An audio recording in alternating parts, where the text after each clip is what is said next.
All right. This is going to be a special update for the Scorched Earth podcast. For Thursday, January 31st, we're basically just going to talk about the American Airlines flight that tragically went down in Washington, D.C. yesterday. Please hit the subscribe, the like button. Right now, I'm a little sick. I really don't even care. If you want, leave your comments about the tragedy. I'm going to give you the updates on everything we know as of basically 6:30 Eastern time today. The American Airlines flight 5342 from Wichita, Kansas was headed to Ronald Reagan Airport. 64 people were on board. The Russian Ice Federation said 2 of its figure skaters were on board. The American Ice Federation said a couple of its skaters were on board.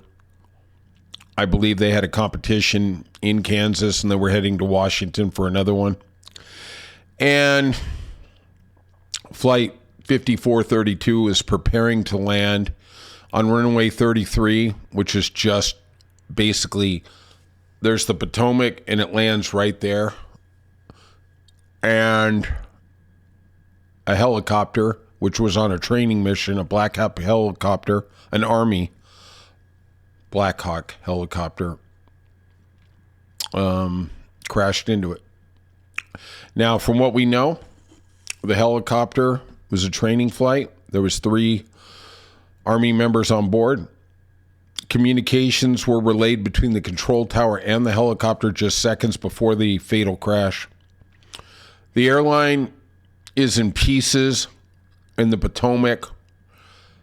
First responders were there within 5 minutes. It's basically the wreckage is in 8 foot of water or less.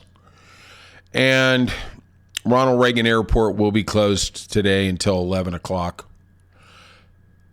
And my heart goes out to the families and the loved ones. And it's a moment to think about. We, as Americans, take for granted air travel. And I'm not here to hype up or make us scared, but, usually air travel is an aggravation. We get angry through TSA, through checks, additional security. Hell, we're angry when they don't get our Cinnabon up quick enough. And we wait, try to find parking, just the inconveniences. Then you get on and, you're not thinking about as much as we have advances and we have incredible technological safety. A plane is still a plane. And it's this come to Jesus moment. And like I said, my thoughts and prayers are with the family. I'm going to tell you a story. I probably shouldn't. And if you have any young people listening, it's going to be a little graphic. But I'm going to tell you something nobody else is going to tell you. So I was on a flight once to Indianapolis. And I was with this gentleman who lived in Port Hueneme when the Channel Islands crash happened. And it was a 747 going from San Francisco to Los Angeles. And it crashed in the Pacific Ocean just off the coast of Ventura. Basically, there's a Channel Island, there's a channel, and then there's Ventura. And it hit that spot of water between those two. And everybody died. The plane went down, and this gentleman lived about a mile from the beach. And he noticed about 3 days later, he was getting little pieces or big pieces of flesh and skin on his car, in his lawn, on his driveway. And he was like, what is this? What's going on here? So he headed to the beach, and the NTSB and the FAA and assorted other police entities had cordoned off the entire area, crash area. And he talked to one of the NTSB and he asked him, what's going on? I live a mile in and I've got bone and I got flesh and I got human remains on my lawn. What's this?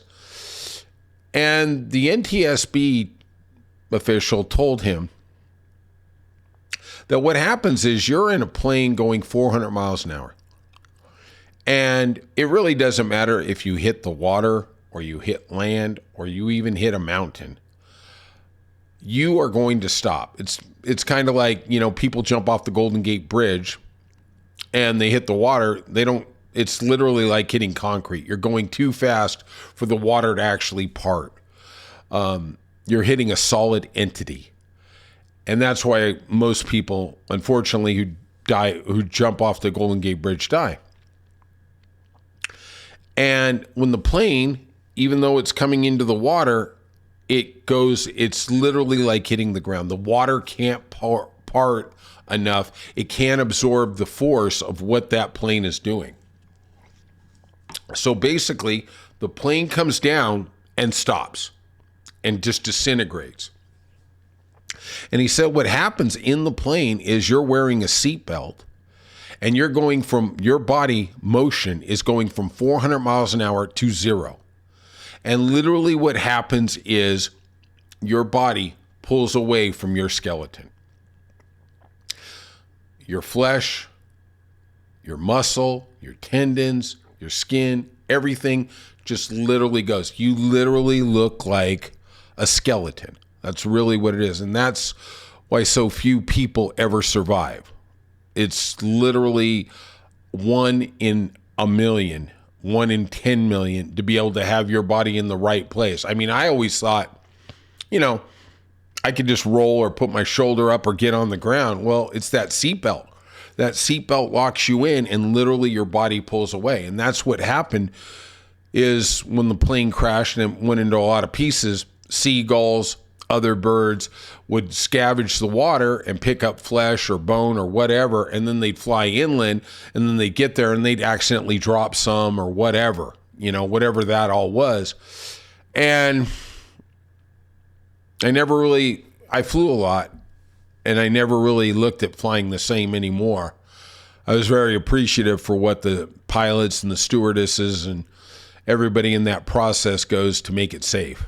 And the FAA and the NTSB and all the great professionals who are trying to make air flight safe. And it is safer than even driving a car, but it's days like today that you kind of have that come to Jesus moment. And I just want to say a little prayer here for the families and the friends of people who lost. And dear Lord, keep them in your grace and keep them close to your heart. All right. If you want, leave a like. This is something a little different I'm doing. It's an update. But I hope it resonates with you. And if it does, leave a comment, hit the subscribe button, and stay safe.